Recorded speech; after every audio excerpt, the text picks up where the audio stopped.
Bai, ezta? Arratsaldeon guztioi eta ongi etorri. Koldo Mitxelena kulturuneko areto nagusira, mila esker bertaratu zareten guztioi. Eta eskerrik asko ere interneten bidez zuzenean jarraitzeko aukera egin duzuen hoi.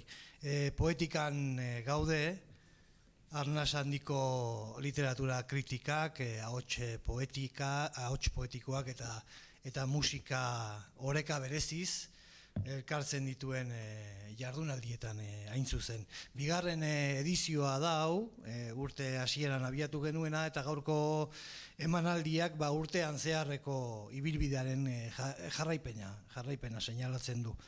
Gaurko lanak egiteko gonbidatu nagusiak, Peio Txoteko, poeta, Felipe Juaristi poeta eta idazlea, eta Aitor Aburto musikaria dira, mila esker hiruroi eta mila esker gure gonbidapena onartzeagatik. Koldo Mitxelena kulturunearen eta musikenen artean hasitako lankidetzaren testuinguru honetan, Jon Obesok eta biok koordinatuta, gaur arratsaldean emanaldi berria izango dugu, eta oraingoan Peio Txoteko poeta dago gurekin. Peio Txoteko ikusteko eta entzuteko aukera izango dugu, bere poemen irakurketa eginez. Irakurriko dizkigun poemen artean, azken urteotako liburuetatik bildutako poema solteak egongo dira batzuk. Aspaldi hasi baitzen Otxoteko poemak idazten eta argitaratzen. Baina gaurko bere irakurrialdiari enborra eta bultzada nagusia emango dioten poemak Itsas bizimina izenburupean Balea Zuria Donostiako argitaletxeak publikatu berri duen bildumatik ekarri dituenak izango dira. Beraz, itsas giro bete-betean kokatuko gaitu poetaren ipar orratzak. Itsasoaren atmosfera, arnasa, erritmo hori zuzeneko musikaz lagunduta etorriko da.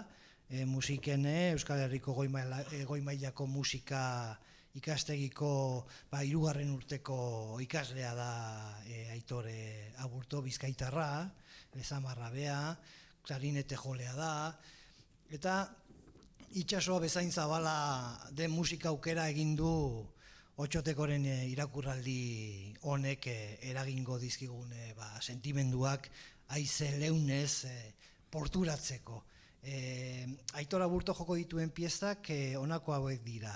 Erlan von Kotxe suediar musikagilearen 3. monologoa, Alfred Ulde Austriare konposatzailearen Andante espresibo, Igor Stravinskyren klarinete solorako 3 pieza lanatik lehenengoa, Johann Sebastian Bachen 2. suitea do minorrean, Bruno Bettinelliren ikaskontzertua, Heinrich Schuttermeister suitzar musikagilearen Kapritxo, Bela Kovacs hungariarraren omenaldia Zoltan Kodairi, eta David Mott musikari estatubatuarraren Sergei Txalofov in memorian.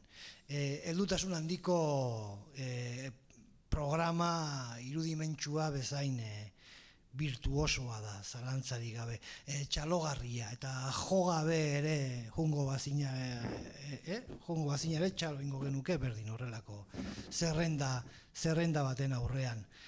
Baina poesiaren eta musikaren olatu handi hori edertasunez lehertu baino lehen, Felipe Juaristik Otxotekoren poesia lanaren muina definitu, azaldu eta labur bilduko digu. Otxotekok orain dela 2 hamarkada hasi zuen ibilbide poetikoa ezin hobeto ezagutzen du Juaristik, eta gure ulermenerako laguntza handia izango da haren aintzin solasa. Beraz, murgildu entzuleak Felipe, murgildu gaitzazu Otxotekoren itsasoan eta biziminean, zu zara oain itsasontziko buruzagia eta zurea da hitza. Mila esker denoi. Bai, eskerrik asko guztioi ona hurbiltzeagatik, eskerrik asko Jose Luis inbitazioagatik eta Koldo Mitxelenari ere bai. Eta Otxoteko hori bera da gaurko protagonista. Ni lehendabizi izan behar dut lehorrekoa naizela, oso lehorrekoa beraz itxaso kontuetan ez dakit asko, baino bai uste dut eskarmentuagatik gehiago, beste kondizioengatik baino poeta zalea. Irakurriko dudan testuak da justu Otxotekok bere liburu atera eta aurkezpena egiteko erabili nituen poemekin egindako testu bada. Gertatzen da Otxotekoren poesia laburbildu daitekela nik esandako testu honetan. Ez da bakarrik, idatzi nuen liburu hori aurkezteko, baina gero konturatu nintzen liburu hori aurkezteko behar nituela beste liburuak ere irakurri eta era berean badagoela ari bat. Orduan saiatuko naiz Otxotekoren ari nagusiak zehazten. Ez gara poeta bakarrik. Poesiaren bila gabiltzan gizakiak ere bagara. Stevensonen piratak altxorraren bila bezala. Poesia altxorra da. Eta poetak piratak izan gaitezke. Prosazalea edo prosa adorazaile den garai honetan. Tradizioa dugu horretan ere, ez alferrik, izederrak, perlak dira giza irudimenean. Eta ez da perlari falta, ez poetaren, ez pirataren altxorrean. Baina poesia altxorra dela esan da, poesiaren definizioa oro saiesten dugu, bera ezkutatuz. Poesia definizea, edo bera zehazten saiatzea, alferrikako ariketa da. Ezkutuan dagoen altxorra ez da altxor, misterioa baizik. Erakusten ez den poesia, kantatzen ez den poesia, alegia. Egiten ez den poesia, ez da poesia. Planoan, irudimenean dagoen uhartea baino ez. Otxoteko poeta estimatua da, gu kuadrian gure artean el deseado deitzen diogu, ze mundu guztiak estimatzen duelako. Enbidi pixka batekin, gauza diren bezala. Otxoteko poeta estimatua da, bere poesia ezagutzen dutenen artean. Beste kontua da zenbatek irakurtzen duen gure artean poesia, gutxi gara. Baina horrek ez du esan nahi poesia hilzorian dagoenik. Pentsatzen duen jende asko ere ez dago, gure artean diot, baina horrek ez du esan nahi pensamentua galduko denik. Eta gizon emakumeek pentsazari uziko diotenik. Denek ez diote uko egingo pensamenduaren lanbide horri, pentsazaren plazerari. Baina jakina, pensamentua ez dago modan, eta poesia zer esanik ez. Zer esanik ez pensamenduaren zantzua dituen poesia. Zer esanik ez, pensamendu horren ezaugarria filosofikoak baldin badira. Otxotekok izan ere filosofia eta poesia uztartzen ditu, poeta batek soilik uzta ditzaken erara. Wordsworth poeta zioen, ezen poesia zela idazteko forma guztien artean filosofikoena, poeta kontuak. Poeta honak izan daitezkera berean filosofonak, baina filosofonak nek ez izango dira poeta honak. Adibidea jartzagatik, izango nuke, Paul Celan izan zitekela poeta ona, eta filosofo ona ere izan zitekela, baina bere Heidegger hainbeste estimatzen zuen Celanen poesia, filosofo ona izan zen, baina poeta ona ez dut uste izango zenik. Bakoitzak berea. Otxotekoren poema hauek irakurtzen dituenak jakingo du poesia pensamendu filosofikoaren gainetik altxatzen dela. Poeta gaientzen zaiola filosofiaz mintzatzeko gogoa duen pensalariari. Eguneroko kontuetan ikusten, nabaritzen edo sumatzen dituen arazo metafizikoi buruz idazten du Otxotekok. Ez arazo metafiziko horien azalpena emateko, egunerokotasunari irtenbide arrazionala emateko asmoz bai. Ez da erraza. Eguneroko kontuak oharkabe pasatzen dira, baina haiei buruz gogoeta egin ezkero ikusten da egunerokotasunean eternitatea dagoela, eta Odiseo eta Ulises bezala ibil gaitezkela egunetik egunera amaierara iritsi gabe, edo iritsitakoan Peneloperik ez dugula gure zain. James Joycek Dublineko egonaldi bat deskribatzen du, novela maisu eta maisu novela den horretan. Egunerokotasuna asko da egunetik egunera ere.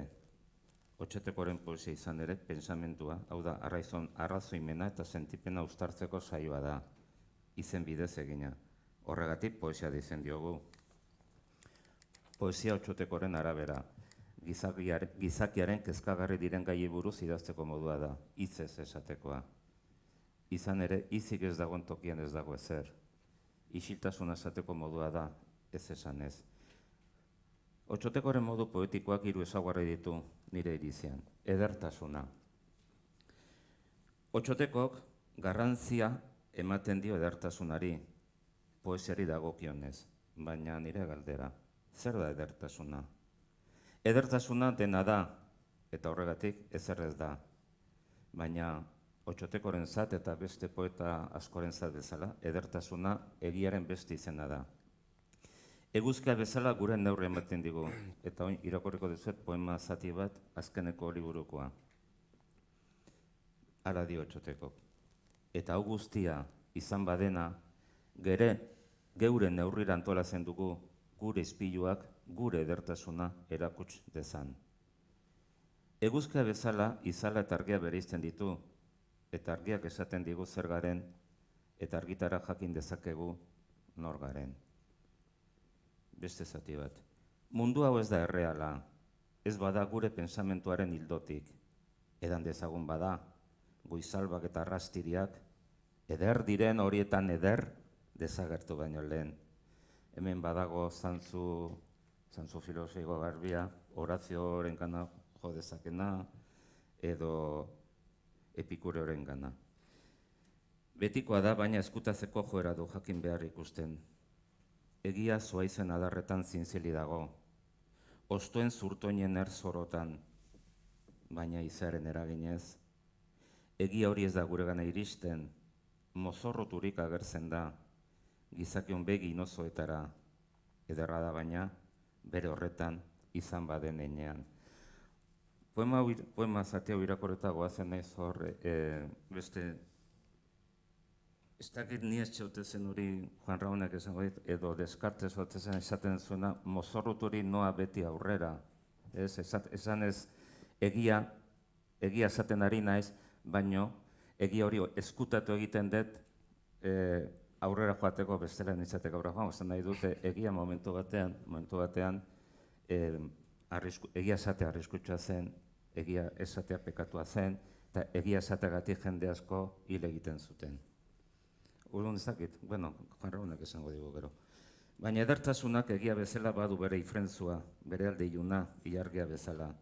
Izugarria da, beldur eragilea, ez ezaguna izateagatik. Heriotza bizitzari edazen zaio, petaloak arnaz berriari irekitzen zaizkion legez. Eta topagune horren barne taupadan, edertasunaren printzak ederragoa dira guretzat. Amaiera polita du, edertasunaren printzak ederragoa dira guretzat, ritmo eta musika. Rilkeren eingerua datorki gogora, edertasun azken finean zuntzizai ere izan daitekelako, edertasunaren aurrean hotza jota geratzen gara. Rilke esaten zuen edertasuna, aingeroari buruz ari zen edertasun oro zuntzizaia zela, izugarria zela. Sakontasuna hori da bigarren ezaugarria. Otxotekoren poesia landua ez ezik sakona ere bada, sakontasuna sakonki gordeta dagoen garai honetarako esan nahi dut. Sakontasuna ere konzeptu eta helburu poetiko gisa ez da lehen zena.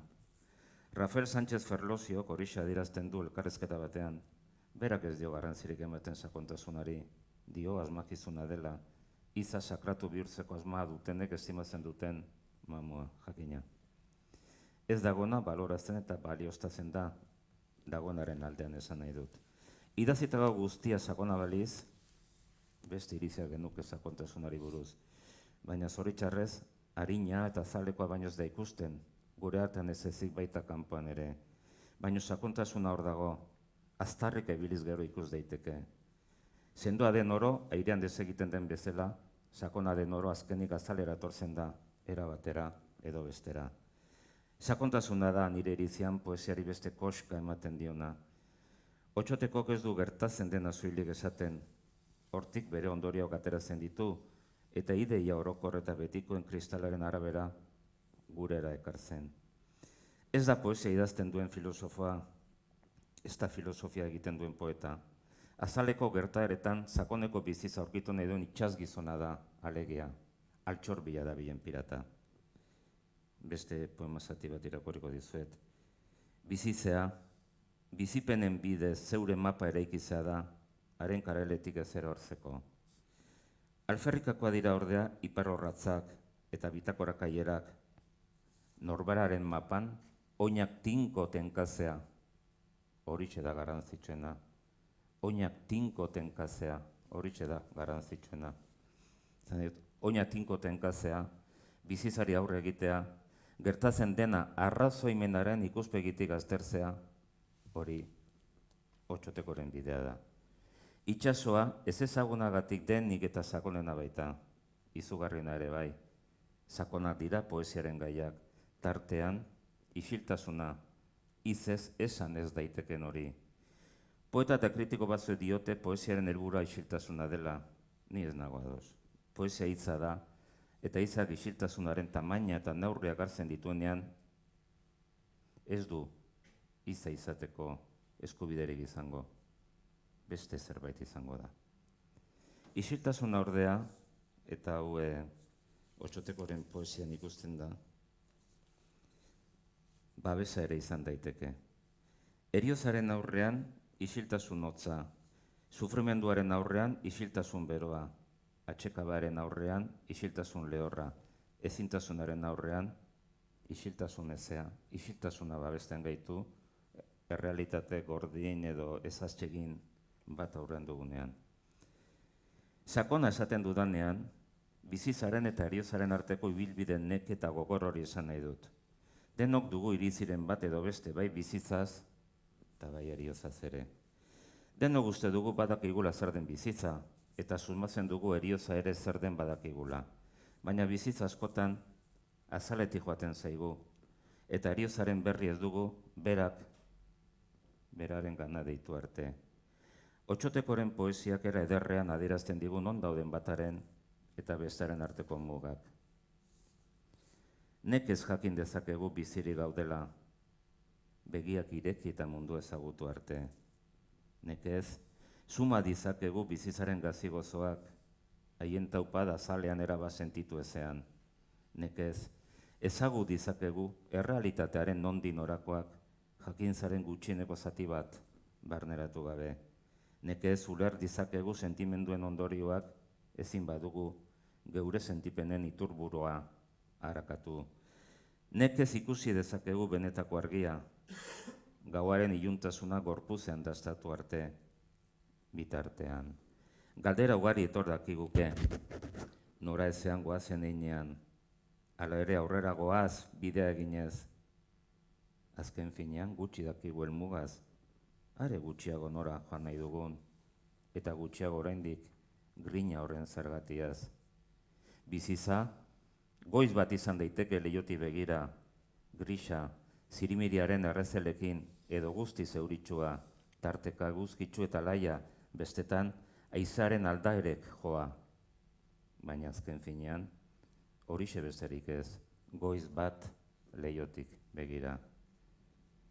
Bizitza goiz bat izan daiteke, edo asko jota arrazalde bat. Hemen beste zati bat. Bertuta handia da, heriozari aurrez aurre izagiten jakitea, isiltasunaren silaben bidez eta bizitzaren edertasunak ari kantatzea. Bizitzaren edertasunak dena gailentzen du. Bizitza gehiago da herioza baino, besterik ez dugulako zentzumenekin harrapatzeko. Eta azken ezaugarria betikotasuna. Betikotasuna ez da betikoa, betiko izateko desira baizik. Ez gara betikoak. Uneari lotuta gaude eta horregatik hilkorra gara. Hori jakitea gauza bada, horretaz jabetzea bestea. Otsotekoren poesiak horretaz jabe gaitezen, eskatzen digu. Unea duen denbora istan berezia, infinitu hausten duen zartadura, irribarre bat etxipenaren eremuan, mugagabean betiraunen duena, horixa baita unea, zentzuz beteriko istan magikoa. Eta irakurri den poema zati honek, gogararazi dit, orain dela gutxi berriro irakurri nuen, bakizue Peter Hankeri eman diotela Nobel saria. Eta Peter Hanke badauka poesia liburu bat, oso rekomendagarria, uneari buruz. Eta beak esaten du Bergsonen istantea eta unearen teoriari jarraiki idatzi zuela poemari buru hori, eta Otsotekoren eta Hankeren artean badago alako zerbait, biak azken finean poeta guztiak elkartuta gaude, hori mundu guztia daki, eta badakinik esaten dizuet. Poesiak iraun nahi du bizirik, denok bezala, baina guk ezin duguna hitzak lor dezake. Beste poema baten zatia. Dena bukatzen da ezerezean, izan ere deuseza bada zerbait osotasunean. Betierekoa ez bailizatek ezer izango galerari gabe. Betierekoak zentzua lortzen du galkortasunean. Izan ere, ezerezak etengabe iraunen baitu betirako. Betiraunde, euskeraziz, unde bukatzen dian izak, oso izpolita dira, oso izarra delako. Betiraunde, betikotasun, izasko konzeptu bera esateko. Poeta gizaki mugatua da, bere denbora duena eta bere denborari eutxiko diona, norari gabe. Poesiaren bidez ordea, alege izaren bidez, lor dezake gorpuz eta arimaz lortuko ez duenik. Poeta ez da hemengoa, bere denbora ez da gaurkoa, eta idazten hasten den unetik, distantzia jartzen du bera eta bere garaiarekin. Lehen, liluragarri zuena orain arbuiagarri zaio, lehen iluzioz betetzen zuena orain behar bada utzi guzten du. Denbora gainditu baino gehiago, denbora ez estatu nahi luke Otsotekok, baina ezin. Ez bada, errealitatetik haratago dagoen lurraldera joz. Eternitatea orain honetan dago, badoan une ieskor honetan, harrapatzen jakin behar. Eta harrapazeko nik uste dut honena, Otsotekoren poemak entzute izango dugula. Eskerrik asko guztioi.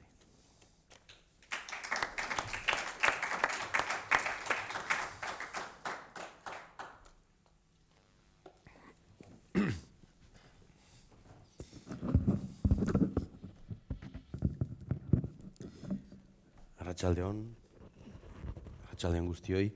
Eskerrik asko Felipe, hitz eder hoiengatik. Eta, poemak irakurriko dizkizuet, batez ere nire azken liburukoak. Azalpentxo batzuk emango ditut, baina ez gehiegi. Ez dut uste oso egokia denik, poemak azaltzea edo azaleratzea.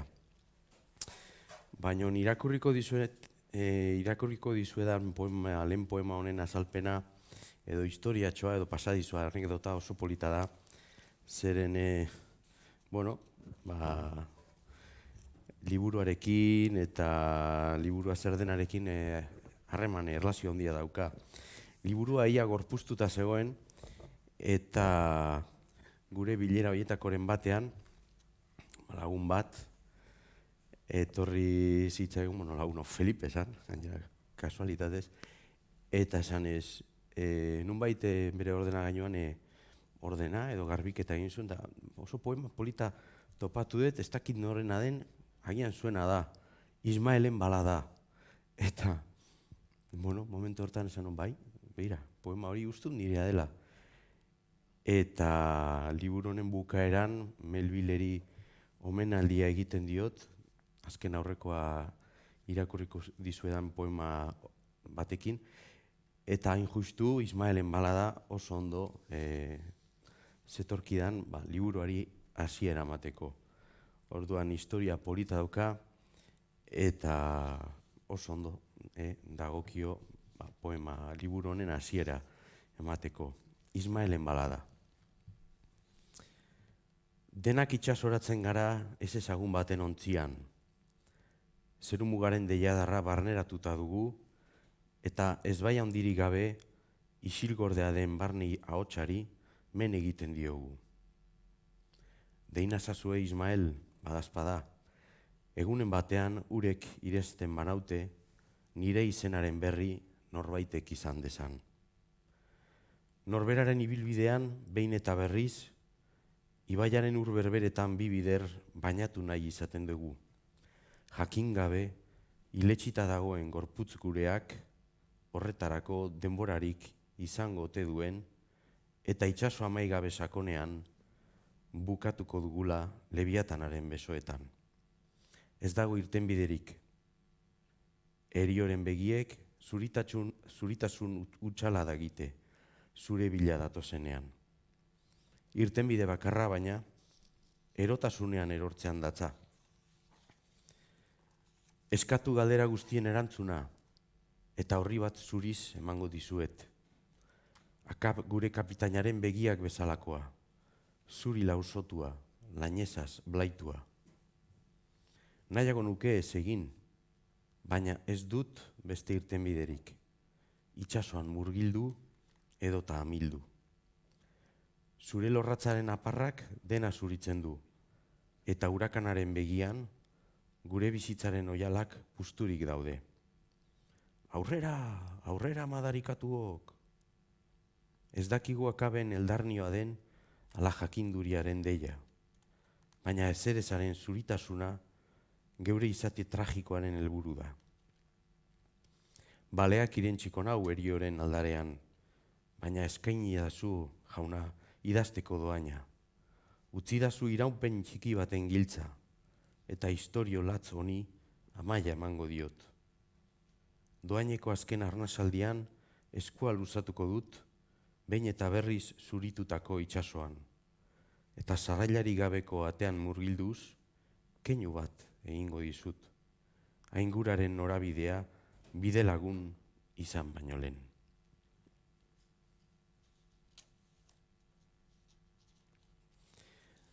Bidearen zutarria. Bizitzea, bizipenen bidez, zeure mapa eraikitzea da, haren kareletik ez erortzeko. Alferrikakoak dira ordea, iparrorratzak eta bitakorak ailerrak. Norberaren mapan oinak tinko tenkatzea, horixe da garrantzitsuena.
Nik ezin dut itsasoaren kontra nire borondatea zuzendu. Eta ezin diet bizitzaren indar emariei aurre egin. Baina haren urmaeletara hurbildu eta iraganaren epela dastatuko dut.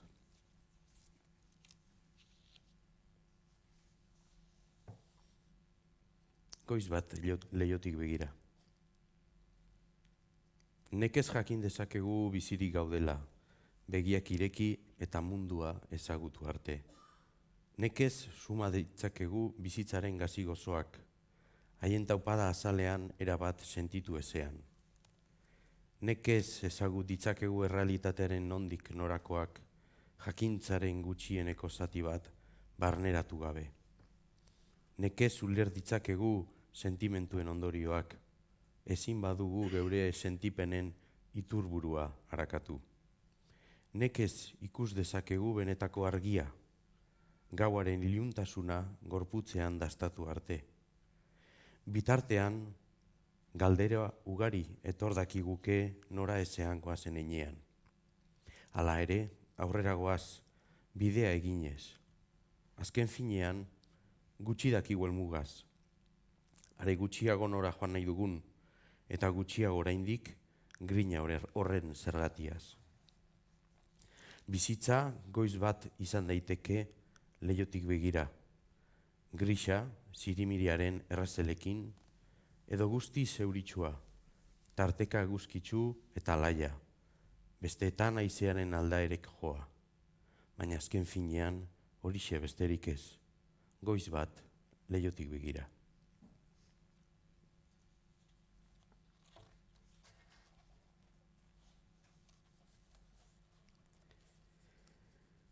Nortasunaren errotak ezin du ezerezaren amilikara eotu. Lerroturik gaude amildegi ertzean, eta itsaso zipristinek erroak haitzen dizkigute. Nora ezean gomutak begirada alderrai, pentsamenduaren errezelek gogoa lausotzen duten arragoan, itxaron aldian nago, itxaron aldian. Dagoeneko bakardadea baino ez dut behar, bakardade lasaia, infinitua eta hotza. Bihotzaren taupadek pausagunean lortzen duten gaua. Benetako bakardadean egiten dugun horixe baita, heriotza. Elkarrekin bizi gara guztiok, ondoren bakardadean hiltzeko. Egia ukaezina baita, denok bakardadean hiltzen gara.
Ezerezaren antzokia. Ezerezaren mozorroa da izakia, deusezean antzestua. Osotasunaren patua ukatu, errealitateari entzungor eginez, ez du besterik lortu izakiak. Osotasunaren bila gabiltza, malenkonia eta nostalgiaz, antzonki ilun honetan. Eta izakia ere zerbait bada. Mozorroaren atzean ahantzita gupide gabe uzten duguna. Ezerezetik bagatoz ere, osotasunerantz jarrita dugu begirada. Badago ezer garrantzitsuagorik? Mendi gailurretan, gure planetaren lurralde hotz altuetan, zerumugaren marrak urbatzen denean, arnasa bera ere nekez hartu eta begirada lausotua edukita, une horretan, gure barne gogoetak, tontor biluziak direnean zarata ankerraren laino itsasoan, hortxe azalduko zaigu norberaren izate biluzia.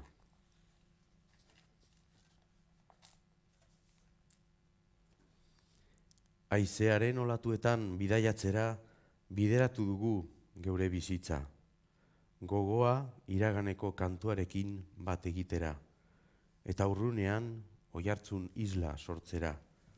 Bakardadean abiatzen den eran.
Huts minean ez dugu ondoa jotzen.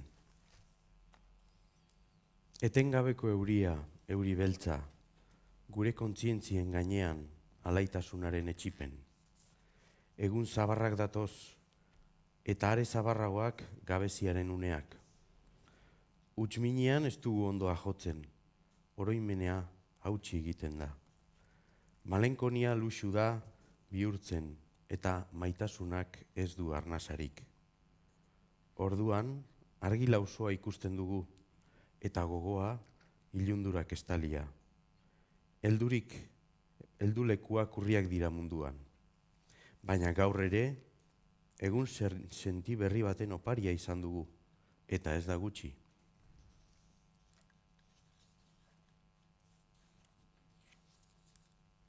Inor ez da uraren garratza dastatzera urreratuko. Oso gutxitan eskertzekoak dira edabesaminduak. Gauak beti kolpatzen gaitu tximista eta enbataren erauntziez. Arnazak ez du estutasunik, etorkizunik gabeko begiradan. Gorrotoaren legeak zentzurik ez, ekaitzaren ur arrotuetan. Ez da ura laino badago ere. Gauak beti kolpatzen gaitu, esku utxik eta bihotz bera.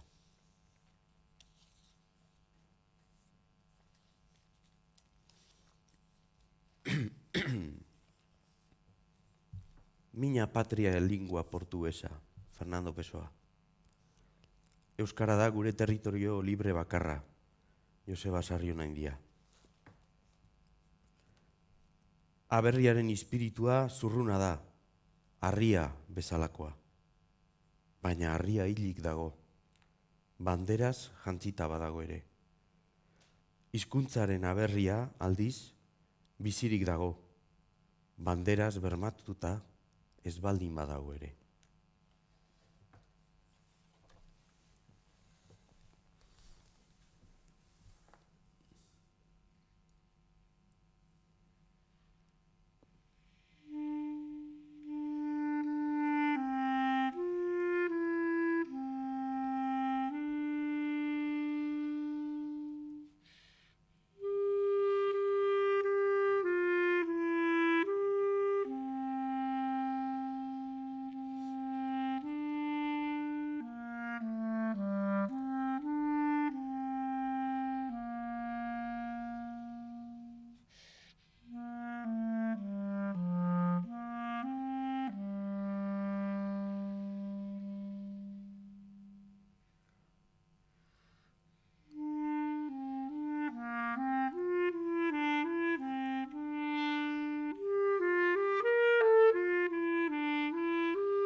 Eskatzen dudan guztia zerua buru gainean, eta bidean nire oinazpian.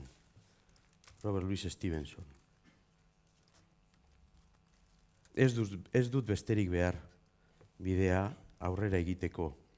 Melodia eder bat pausoak markatzeko, helmuga bat gogoa bertaratzeko, zerumuga begiak bertan pausatzeko, eta irribarre baten gonbita postasuna erakartzeko.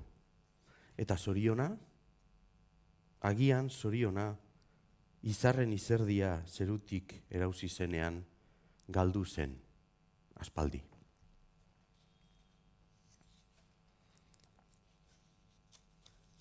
Geure itzal eskutua. Goizero egunon esaten digu. Sorbaldatik eskua pasa fereka txiki eginez, eta bere presentzia adierazten digu, ezertaz konturatzen ez garen arren. Oskar bida ia denontzat, hala ere, uso baten egal hautsiak zauritu du zerua. Zarata egin gabe, hortxe dirau, eriok.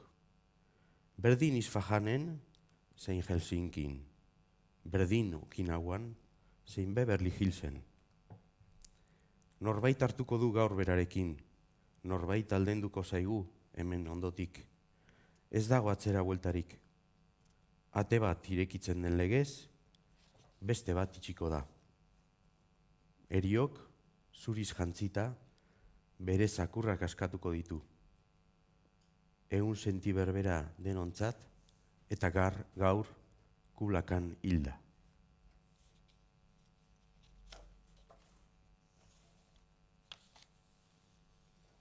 Gizartearen erokeriatik atera, eta norberaren erotasunean, murgildu eta blaitzen garenean, orduan bakarrik izango gara aske.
poema honetan persona bati buruz ari naiz, persona horren bizitza pixkat, bizitza horren zati bat deskribatzen dut.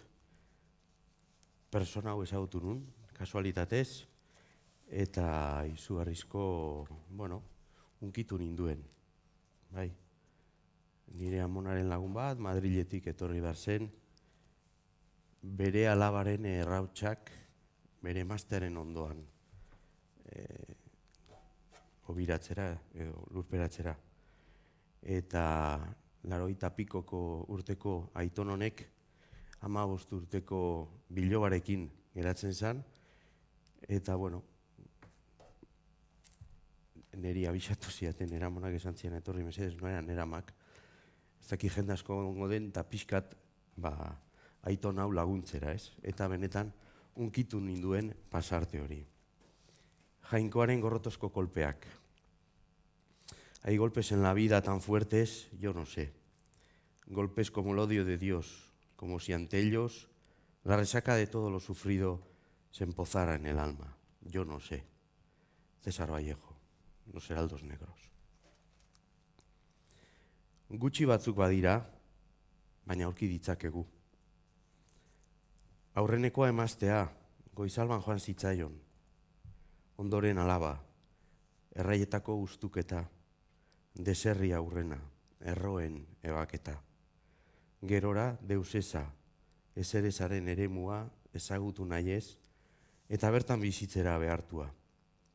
Ezurrak usteko altzorik ez, airearen mugak gaindi gaitz, errautsak lauaizetara zabaldu ezin. Kardilaun eta argi izpien lagun, bere harimak pausalekurik inonez. Jadanik ez du bihotzean bira horik inorentzat. Jaiotzaren etxipena onarturik, barneratuta dauka bizitzaren zentzurik eza.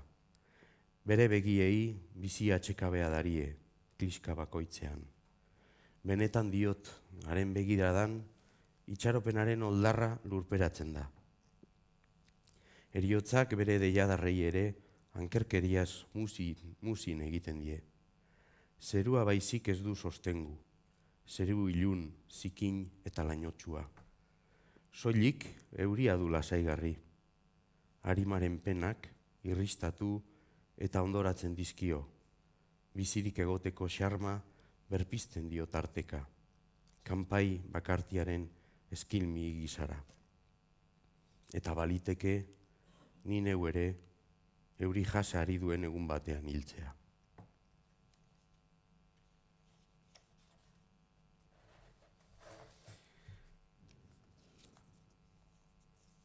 Dena ez da patetikoa eta iluna izango.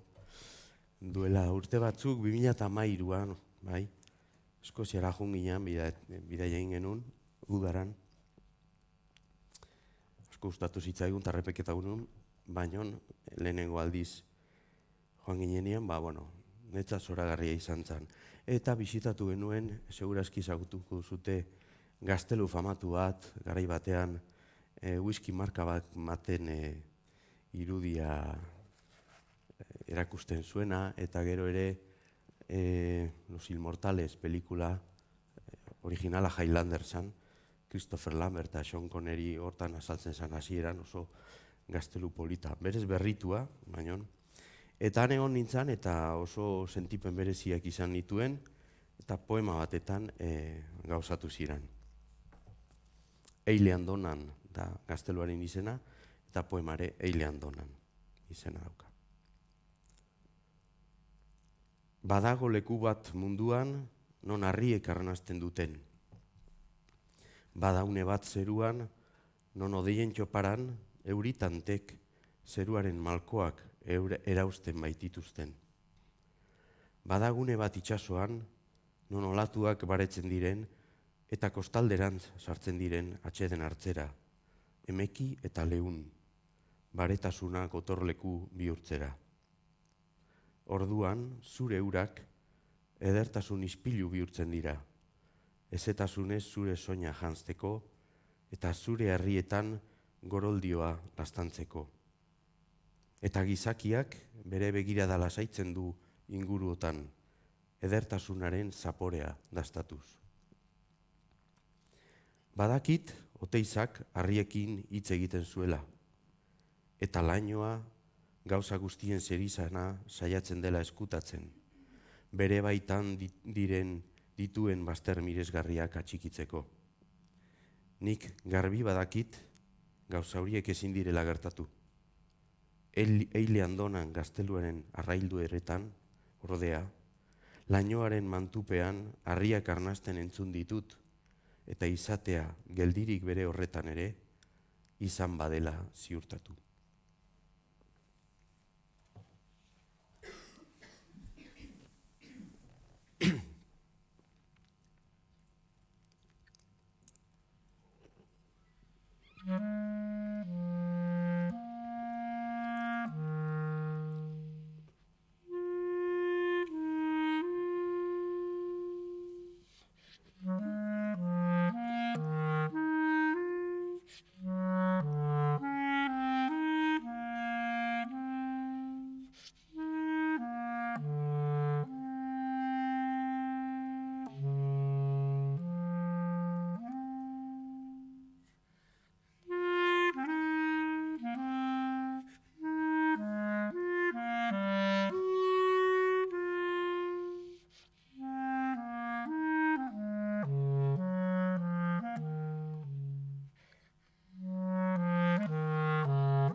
Itsasoaren ametsa ez da eskutatzen, aurrez aurre azaltzen zaigu haizeak bultzaturik.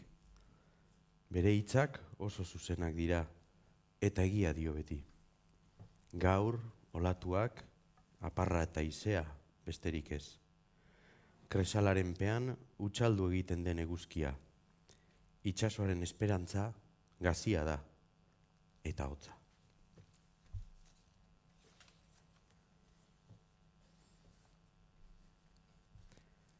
Izatearen erbesteratuak. Balea ikusi zuten gizonek. Orduz geroztik gure begirada ezberdina da. Egun sentiaren argiekin lausoaren muina ikustera iritsi gara. Itzalaren asebetea eta patuaren laiotza. Izuikarak jota duen eskifaia grinatxuko itsasontzia da gizakia.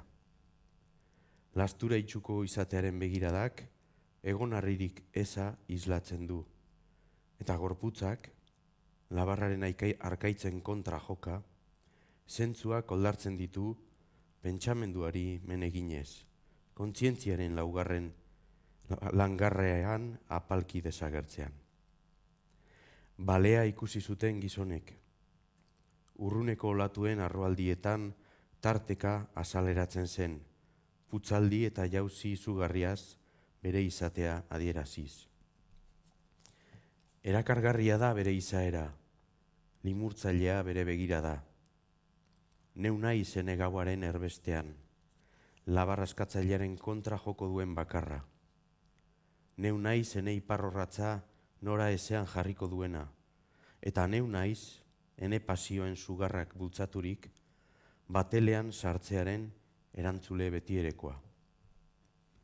Patuaren ezkerreko eskua maiz azaltzen zaigu eskutaturik.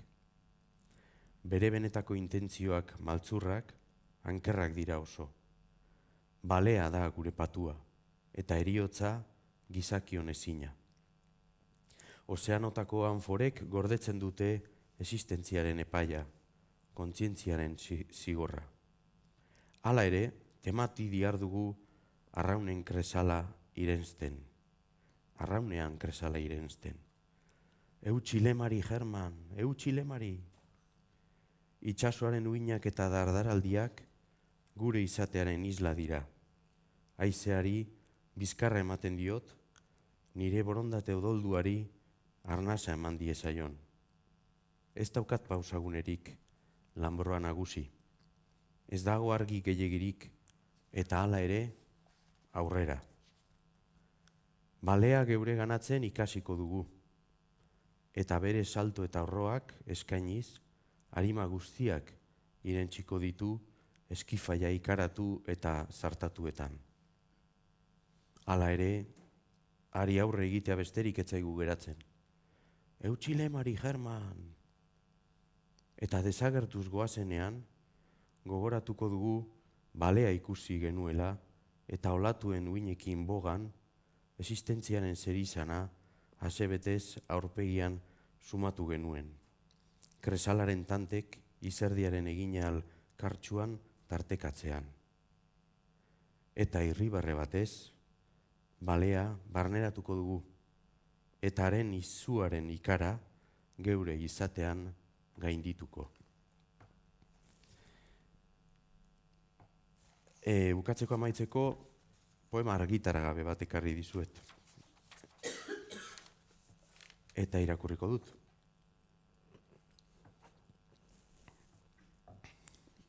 Lehen astu zaite eskarrak ematea Koldo Mitxelenari, baita Jose Luis Padronari ere bai. Eskarrak ere hemen Aitorren laguntza izan dudala, eta zuek etortzeagatik, eskerrik asko. Amildegia. Itxasora hurbiltzeak amildegia gogoratzen digu. Itxasertz ezea, itxasertz existentziala. Astiro bustitzen gaituen Urmael geldoa. Orkatilatik hasita urpetzen gaituen itxasoa. Lastan leuna eta ankerra, galkorra beti. Gu geu, berez garenarekin topo egitera, bultzatzen gaituena. Izarren hautsa, izenik gabeko lurrina, materia arrunta, ieskorra eta betierekoa, adeigabea eta sakratua, zeruko muinaren arrago. Tantak erortzen dira espal kosmiko gisa, eta ozeano itzel honen eskaratzean, zure lastan izugarriaz irentxe gaitzazu, hil miserik gabe, baina argiztaturik. Erorkerari gabeko amilikaranzko itxasoa, bizitzako kresal, hile guri eze, ezarian bultzatzen gaituena, taigabe, distira galkor, bizitzako sugar, erionanzko amildegi.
mila esker, Peio, mila esker Felipe, mila esker Aitor, eta mila esker zuei, poesiaren ondartza honetara etortzeagatik. Urrengo hitzordu berria izango da datorren azaroaren 28an, eta egun horretan, hemen bertan, Angelo Nestor poeta izango du, besterik ez, agur eta bihotzez mila esker.